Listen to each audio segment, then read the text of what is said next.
Que suena acá en el 98.7 es Ismael Serrano, todavía, así se llama su espectáculo, con guitarra y voz el próximo jueves en el auditorio. Está con nosotros Pedro Crivari. Buen día, bienvenido Pedro. Buen día, ¿qué tal? ¿Cómo andas tú? ¿Te gusta Serrano? Sí, me gusta todo. ¿Irías a verlo, por ejemplo? Bueno, depende del precio. ¿Sabes qué? Es una pregunta, Diego, no sé si me está escuchando ahí. Vamos a averiguar, Diego, cuánto cuestan las entradas para ver a Serrano, porque hoy más temprano me llegó una pregunta en esa dirección. A veces intimidan los precios, ¿no? Sé que uno es consciente que son espectáculos muy atípicos para ver en Uruguay, pero bueno, todo tiene un límite, ¿no? También hay ciertos... Una tía mía. Yo no... arrímese porque anímese, me lo dice del otro lado de la puerta. Muy tímido lo que pasa. ¿Te tiene miedo? Sí, 1.500, 1.900. Bueno, esos son los precios. 7 por 3, 21. Estamos hablando del entorno de los $50, ¿no? 50, 60, por ahí. Claro. Está lindo para ver la mitad del espectáculo uno, después que entre tu pareja y claro, la mitad y después salen y se complementan diciendo cómo estuvo la primera parte. No, es que probablemente no sean precios descabellados de la perspectiva internacional también, ¿no? No, y que a veces para financiar esos espectáculos por ahí no hay otra alternativa, ¿no? Pero igual la gente va, porque tiene su público y su público muy hincha, digamos, muy fan, y van. Y en general los espectáculos de esta naturaleza son exitosos desde el punto de vista de la convocatoria, ¿no? Más allá del precio. Me interesó, Pedro, un comentario que hiciste, mira, hablábamos tanto recién en las redes, acerca de las redes, con Álvaro El Curi. De hecho, algunos mensajes señalan, por ejemplo, algunos padres antes que nazcan los están exponiendo y creando la huella digital que va a quedar para el futuro y quedará en esa nube. Lo señala alguien a propósito de las redes, su uso y el vínculo con nuestros hijos, ¿no? Pero en todo caso, me resultó muy interesante algo que vos mismo señalaste precisamente en las redes, y que tiene que ver con, así como existen las noticias falsas, las fake news, a vos también te están preocupando las hate news, ¿no? Las noticias del odio. Sí, en verdad no son noticias, son como comentarios de odio, claro, ¿no? Claro, es decir, son comentarios. Fue un invento en inglés que no sé si es así. Ambas deben ser combatidas, dice Pedro. Sí, yo creo que son las dos peligrosas, porque las dos dañan la convivencia, básicamente, ¿no? Muchas gracias por el café. Y las dos dañan la convivencia, que para mí yo creo que para cualquier persona la convivencia, sea en la familia, en el seno de la familia, o socialmente, en el trabajo, en la comunidad, en el barrio, debe ser considerado uno de los bienes más valiosos, ¿no? Y yo creo que esta modalidad de comunicación o de distorsión de la comunicación que alguna gente aplica genera daño a la convivencia, lastima la convivencia, ¿no? Y a veces también quienes intentamos una forma de comunicación en las redes. Yo valoro las redes, porque recién lo hablábamos. Yo soy un muchacho de barrio, como vos fuiste un muchacho de barrio seguramente. Claro. Tal vez de distintos barrios, pero bueno, en el barrio había una vida muy intensa en la esquina, ¿no? O donde la barra se encontrara, que a veces era en un almacencito del barrio, un puestito, un kiosco, o un lugar que por razones geográficas invitaba a estacionarse ahí. Y bueno, nosotros estamos formados no como seres aislados, sino como seres integrados, no solo en la escuela, en el sistema educativo, en el liceo, en la facultad, si hicimos facultad, en el trabajo, sino también con los vecinos. Y esto ya hace años que viene como deteriorándose, ¿no? No hay tanta vida intensa de barrio. Pero desaparece la vida de barrio y lo que empieza a cobrar a cobrar sentido y protagonismo es la vida en las redes. Y las redes, en cierto modo, bien concebidas, son aquellos barrios, aquellos diálogos de barrio. Y que en esta nueva... Qué raro, un 24 queda frío, ¿no? Porque estás sintiendo frío vos también. Sí. Algo se ve que estoy haciendo mal, porque está en calor, pero hay un 24 y da la sensación. Puede estar mal el aparato también, ¿no? No, es muy nuevo. Pero... Y entonces da pena que la distorsión del uso de las redes, ¿no? Y como la gente no se mira a las caras, si yo cada vez que escribo algo, y yo creo que tú sos igual, porque te sigo, cada vez que escribimos algo sabemos que hay una persona que estamos dirigiendo ese mensaje a una persona. Y bueno, esa persona merece respeto. Podemos pensar distinto, podemos tener una opinión muy crítica sobre esa persona, pero nada justifica el insulto, como yo digo, el hate es odio en inglés, news, noticia o comentario. ¿Y en qué medida que pensás que todo esto que estás señalando, y que en líneas generales ni hablar, que yo comparto, luce todavía como más agravado en el marco de la contienda electoral? Y bueno, sí. Eso es indudable. Hay como una tensión en ese aspecto, ¿no? Sí, muy, muy marcada, ¿no? A veces se equivocan los candidatos o quienes manejan las cuentas de los candidatos. Pero en general es entre comillas, es la barra, ¿no? Sí. Que lo toma como la finalísima en términos futbolísticos, pero se toma mal a veces, porque yo quisiera, soy medio idílico, y vos también sos idílico, y por suerte somos unos cuantos todavía en el mundo idílico, que nos gustaría que los debates electorales sean debates de perfiles, de personalidad. Eso lo acepto, de ideas, obviamente. Pero también acepto que haya pocas ideas y que el centro esté en el estilo del candidato. Sí, ¿no? también. Porque pesa mucho el candidato, la confiabilidad que transmite el candidato. Es decir, es como... es como asignar en un trabajo una función a alguien. Tenés que confiar no solo en la capacidad, en el conocimiento de cómo funciona la empresa, sino también en las características personales de cómo puede ser como conductor de una empresa, gerente de una empresa. Te recuerdo que hasta que yo sepa, no sé si esto ahora ha sido también un poco, si han cambiado justamente utilizando la inteligencia artificial, las redes y la tecnología en general, pero por algo los empleadores, más allá del currículum, más allá de la...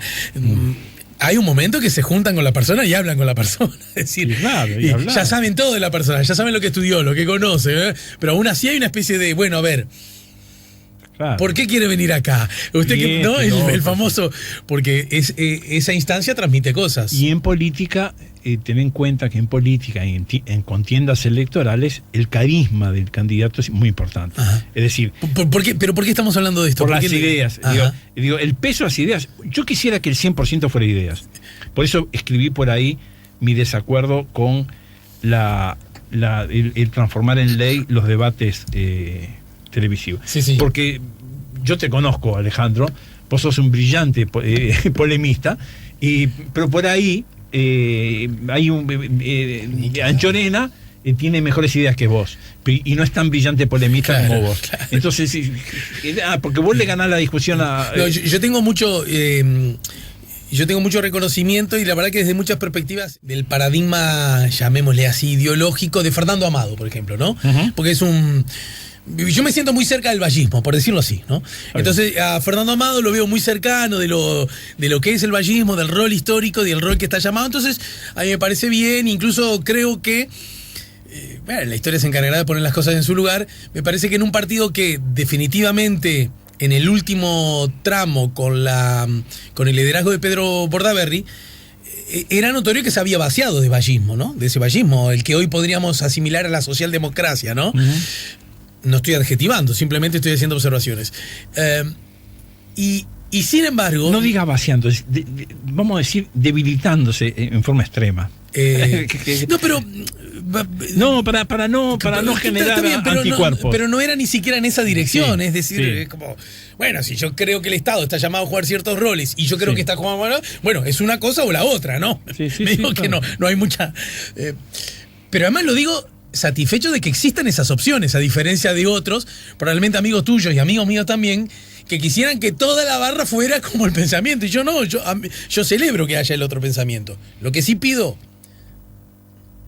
que unos pensamientos y otros se digan en forma clara. ¿No? Yo pienso que el Estado debería ser mínimo y chico, y esto, por esto. Bueno, mínimo, chico, y por lo tanto yo creo que debe. Y a eso a mí me gusta. Yo considero, el otro día escuchaba a Licandro, mira, me fui de tema, Licandro, ¿te acordás? El vicesecretario, un liberal de manual. Y yo, loco, de verdad, yo lo escucho y suelo estar casi en contra de todo lo que dice. Pero yo aprecio que una persona venga y diga así, ¿se entiende lo que digo? Bueno, no debería haber regulación sindical, no debería haber salario mínimo, el mercado se debe encargar. Loco, yo creo que estás equivocado. Es más, la experiencia, tengo menos conocimiento que vos, pero las veces que ocurrió eso, no solo no ocurrió, sino que ocurrió lo peor, ¿no? Ahora, qué bien, loco, que vos lo plantees con esa claridad. A mí me gustan las cosas más o menos claras y la diferencia de las ideas. Pero, volviendo al asunto, hay una cosa que Amado que que ahora lo probó el Parlamento y yo no la llevo, es que los debates a mí me parece que son buenos y enriquecen. Ahora, ponerlos por ley, justamente me parece violar la esencia misma de lo que significan las libertades. Además, en un absurdo de obligar a que la gente en Estados Unidos, que nos gusta como parámetro, ayúdame vos y corregime si le estoy errando, Luis Cochazo. Los debates donde están muy integrados, que los vemos constantemente en Estados Unidos, al punto tal que a mí me gusta, debaten en las primarias, entre ellos. Uh-huh. Los demócratas con los demócratas, y debaten y se dan, bla, bla, bla, bla. Esta semana que viene está anunciado en la CNN 2 días, porque hay como una docena de candidatos, de precandidatos o candidatos demócratas. Hay un día debaten 6 y otro día son mesa de 6 y mesa de 6. Pero quiero decir, el grandote debate con el chico, ¿viste? Y plin, plin, plin, plin, plin, no sí, es que. Claro. No, a vos quien te conoce. Bueno, debaten. ¿Vos creés que está regulado por ley? Eso no. Es la ciudadanía que entiende que si no participás de un debate, te lo cobra. Sí, claro. Bueno, vayamos a eso, pero no por ley. A mí no, de verdad, no, porque además, como decís vos, en esta boca mía dije un día bromando, ¿no? Dijo, bueno, pero entonces démosle la presidencia a Julio Sanguinetti y salgamos de esto. Porque probablemente debatiendo sea un tipo que sale siempre bien parado, ¿no? Y sí, es brillante. Bueno, Sanguinetti, ya fuiste 2 veces presidente, sos el que mejor debatís. ¿Sabes qué? Vamos a ahorrarnos unos pesos, muchachos, te damos la banda y anda vos. Y no es así. No es así. Preguntale a Talvi. Preguntale a Talvi. Claro. ¿De dónde quedó Talvi y dónde quedó Sanguinetti? Por suerte no es así, ¿no? Sí. Bueno, no sé por qué nos fuimos hasta este extremo, digo, porque estábamos hablando de la hate news. Sí, la hate news. Claro, no, sobre el peso del individuo en las campañas electorales. Yo quisiera que todo fuera ideas, debate de ideas, que el 100% o el 90% sean las ideas que lleva un candidato, un partido, otro partido. Pero la realidad en el mundo indica que las características personales, la personalidad, el carisma del candidato tiene tanta o más incidencia que el paquete de ideas, que la batería de ideas, de iniciativas, de medidas de gobierno que se propongan. Y que la gente en última instancia es como confiarle el hijo a alguien, ¿no? Mira al candidato y razona hasta qué punto puede extender la confianza y hasta dónde no. Juegan otros factores, sí, juega la tradición, los factores emocionales, es decir, quien nació en un hogar del Partido Nacional es factible que toda su vida o buena parte de su vida siga siempre votando el Partido Nacional, lo mismo con el Partido Colorado, lo mismo está pasando ahora que se tradicionalizó el Frente Amplio, que ya llega al medio siglo, porque uno dice es un partido joven, pero si va por el mundo, claro, es un partido viejo. Lo que pasa es que justo estamos en el lugar del mundo donde están los más viejos del mundo. Claro, es decir, porque en Brasil nacen y desaparecen los partidos con una facilidad extraordinaria en casi todos los países. Entonces, uno quisiera que fuera más de idea.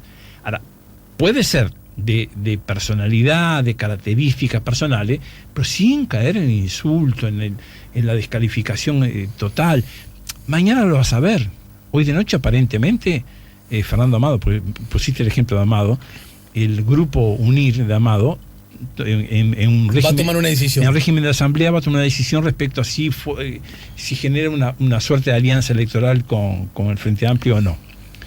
En una dirección o en otra dirección, vos sos privilegiado porque estás a pocos metros en tu casa de donde se va a decidir, ¿no? Sí, porque es en la esquina de casa, claro, de tu casa. En una dirección u otra dirección va a haber insultos. Si acepta, va a recibir una andanada de insultos porque se vendió, traicionó. Y si no acepta, van a insultar a Dani Martínez, seguramente, que fue quien lo invitó, ¿no? Por aliarte con este y lo otro, más acá, más allá. Entonces, eso es empobrecer la política, es degradar la política. Sí, es mucho mejor, por lo menos a mí me seduce mucho más discutir desde una óptica del Partido Colorado con Fernando Amado si hace bien o hace mal, por qué hace mal, por qué se equivoca, por qué daña al partido, y desde otro ángulo lo bien que hace o lo mal que hace en tomar tal o cual determinación. Para mí, educado en aquellos años, es mucho más atractivo el razonar, el reflexionar sobre una determinada decisión de un candidato, de un partido o lo que sea, ¿no? Vamos a una brevísima pausa, Pedro, y al regreso, en los minutos que nos queden, me gustaría conocer tu opinión sobre dos hechos políticos notorios, tres si querés, que hoy ganan la atención de los medios. Uno, la resolución que el Partido Colorado, sus dirigentes más connotados, tomaron con relación a Pedro Bordaberry. Otro, bueno, la famosa definición de Venezuela dictadura y todo lo que está provocando. Y tercero, bueno, ayer se dio a conocer, no sé si la tenés al tanto, la última encuesta de equipos que muestra que... ¿De qué fecha es? De ayer, antes de ayer. Sé que pero es reciente el trabajo. Sí, ahora te lo digo porque tengo... Suaznavar me mandó la información por WhatsApp, así que más allá de... Porque la de Radar era la semana inmediatamente a posterior. Esto es un poquito más acá. Ahora te digo el dato exactamente. ¿Te parece? ¿Cómo no? Estamos poniendo la mañana en camino, estamos con Pedro Crivari. Me gustó lo que escribiste además a propósito de cuando fuiste hacia el Saroldi, la cosa que te despertó el Saroldi. Porque desde otro lugar, pues yo no soy hincha de Defensor, soy un poco más joven que vos, como dijiste, vengo de otro barrio. Algo me pasa con el Saroldi que me provoca... Si tuviera, y yo siempre digo, si tuviera que elegir un lugar donde ver fútbol, es la tribuna visitante del Saroldi. Sí. ¿Verdad? Es encantador. Y en particular, o en otoño o en primavera. Sí, en verano es dura. ¿Eh? Claro, la sombrita te da cierto cobijo, pero quiero decir, y el frío de invierno tampoco es el lugar ideal, pero esa cosa que puedas elegir un poquito de sombra o de sol. Es tan sufrido el fútbol uruguayo en los cuadros chicos que los hinchas de River, durante el campeonato se desarrolla casi todo en otoño e invierno, ¿no? Sí, claro. Sufren el frío como en la tribuna no hay no hay nada de sol. Claro. Hay unos árboles centenarios que cubren totalmente la tribuna oficial. Claro. Entonces los hinchas de River van a sufrir en la cancha de arriba. Porque pueden perder. Además de lo que pasa en la cancha, claro, en la tribuna. Además pasan frío.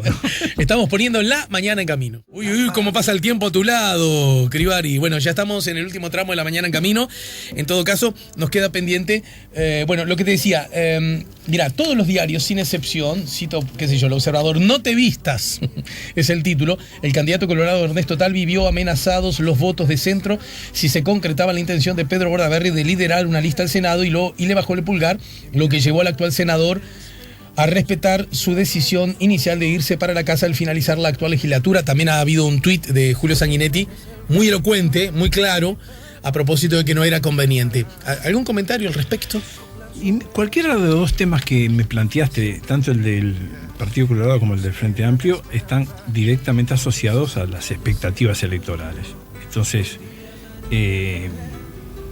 tienen sus razones en el contexto de una contienda electoral. En sí mismo, es decir, no es linda señal, no es agradable una señal de que habla del peso tan importante de los partidos y de los liderazgos en los partidos en Uruguay. No es saludable, me parece, que no pueda expresarse como ser candidato. Cerrar una puerta, digamos, sí, luce como... Sí, para mí se cierra una puerta. Y en el otro caso, en el caso del Frente, ya junto los dos, así, un paquete. Me haces un 2x1, dale. Un 2x1, un combo. Lo mismo, es expectativa electoral, es decir, salvo que uno desconozca, que no haya trascendido, que el intento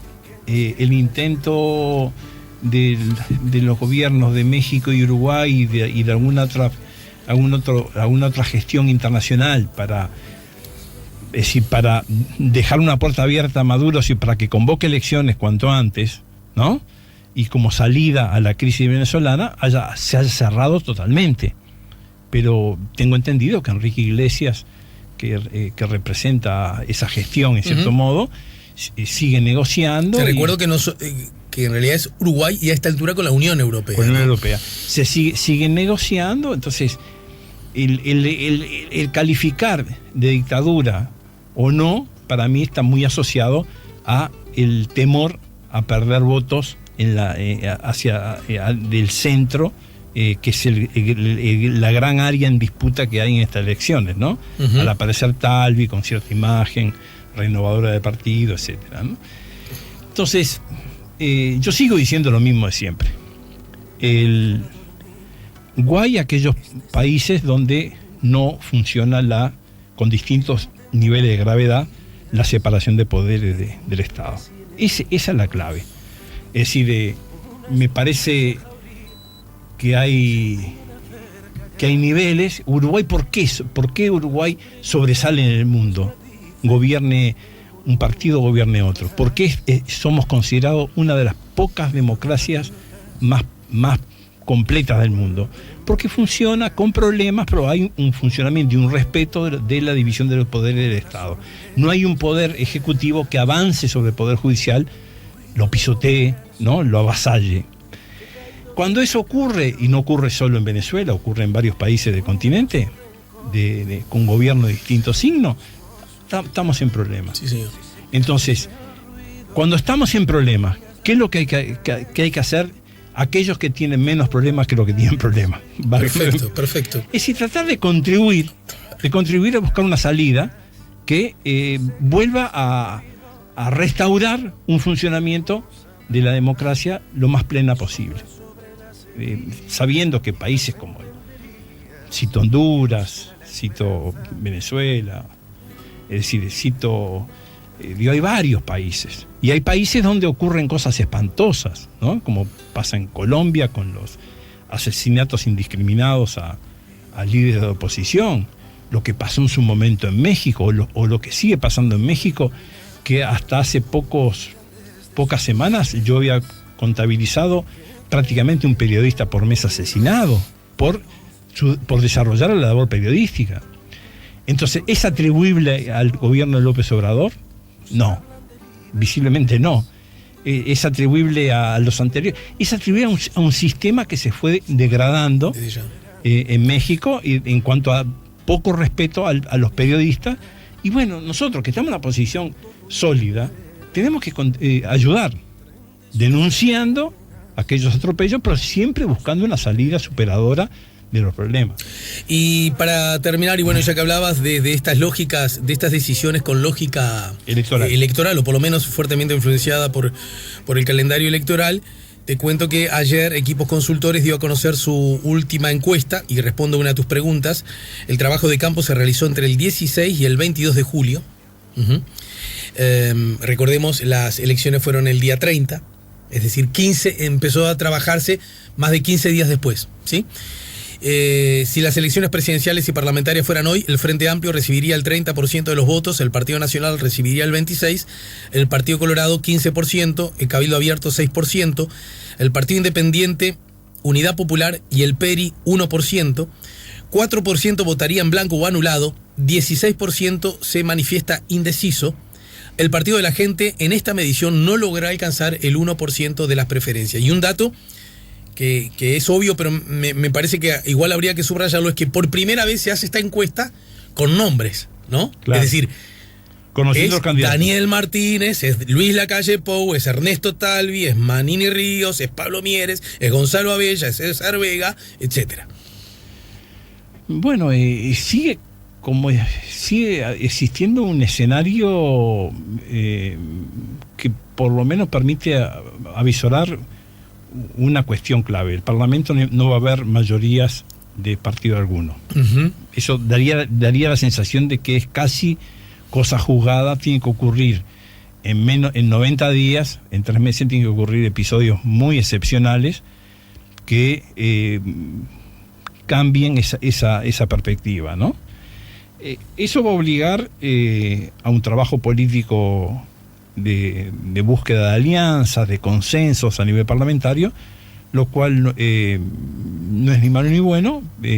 Sí es bueno desde el punto de vista de reivindicar la política, ¿no? Como forma también de gobierno, pero también a veces es bueno que haya una mayoría parlamentaria de un partido porque permite legislar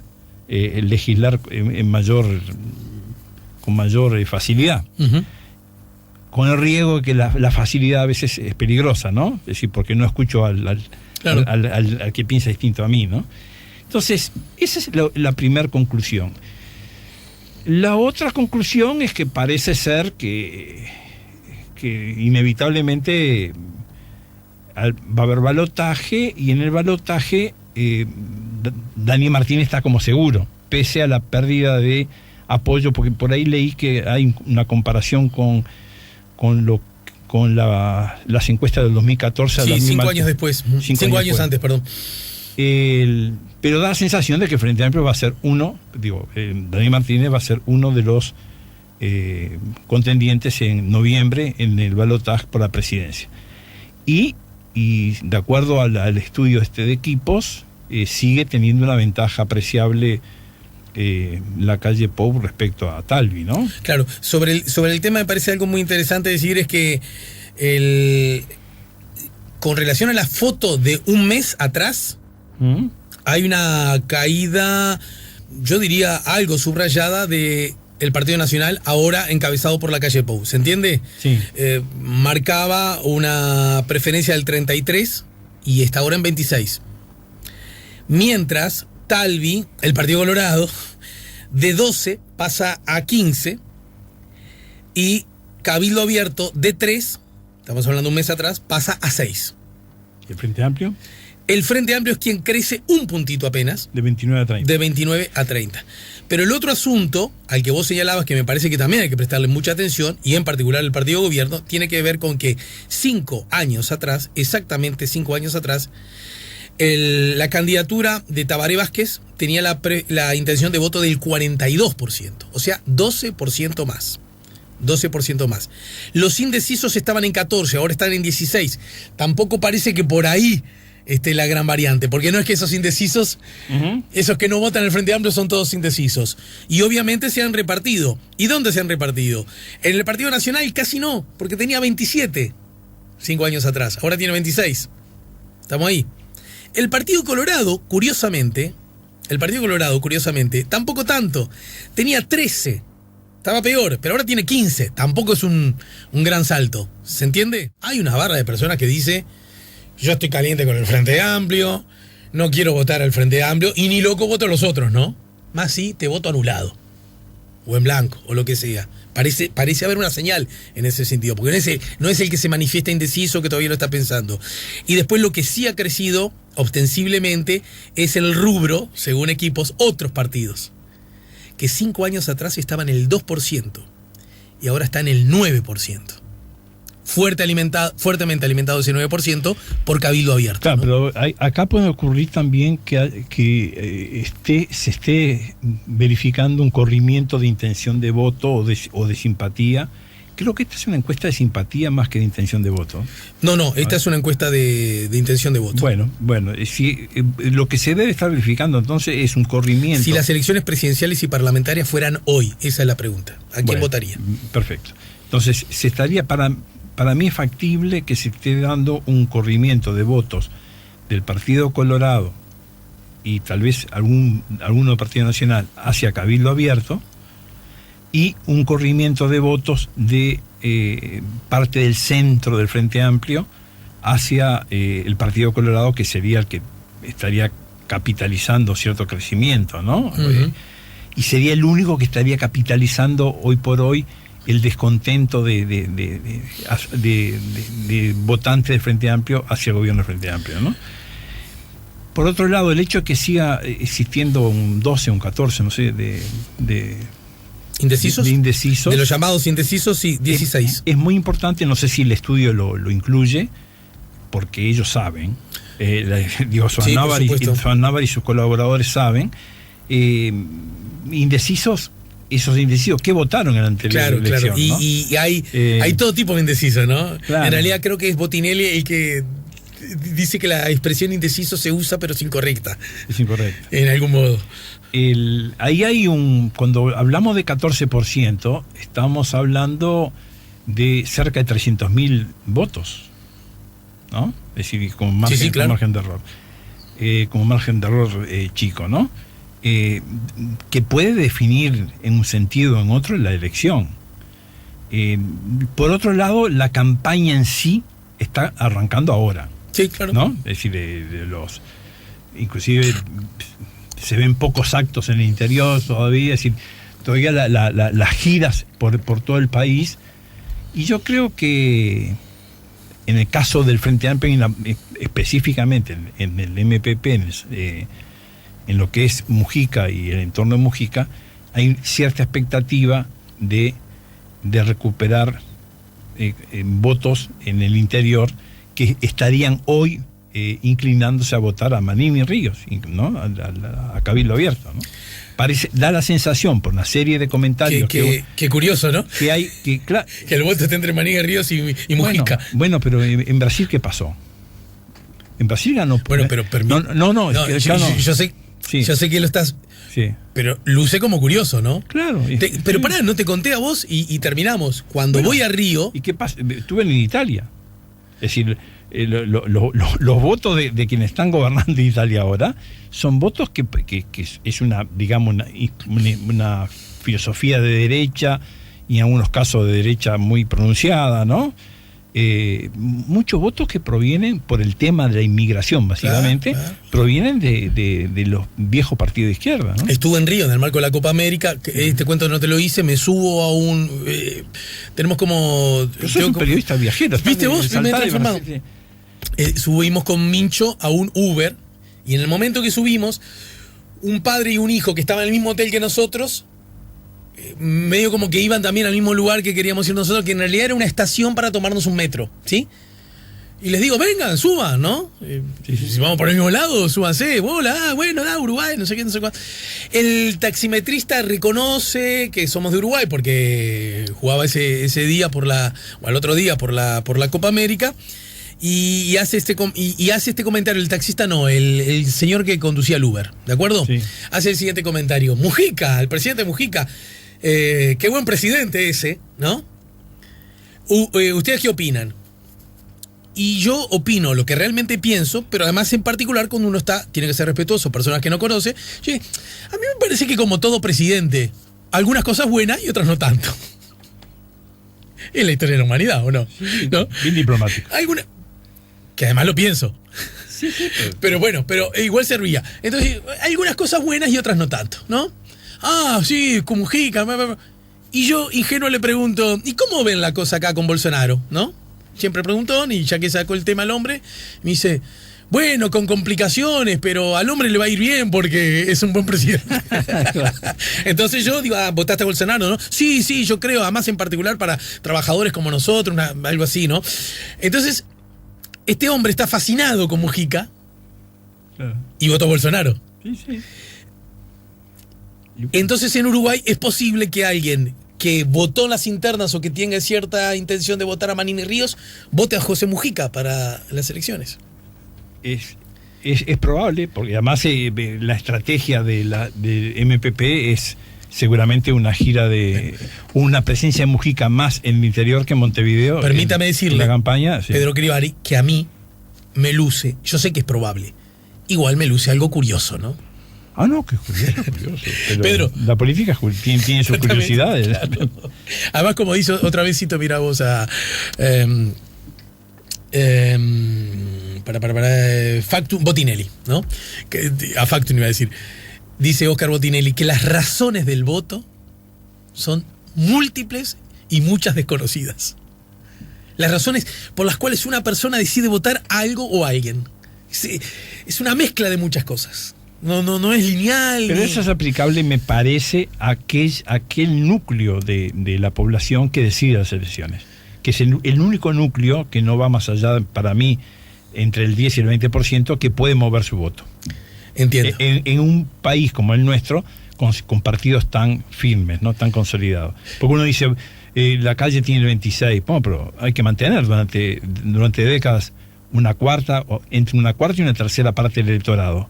Es algo muy valioso. A 30 va a llegar, porque ha sido siempre como el lugar de él, ¿no? El Partido Nacional decía que después de la debacle aquella con la calle Herrera. Bueno, la expectativa del Partido Colorado es superar al Partido Nacional. Claro. No creo, por ahora se avisora como algo difícil, pero... Gracias, Pedro. La vemos la semana que viene. ¿Cómo no? Seguimos. Gracias,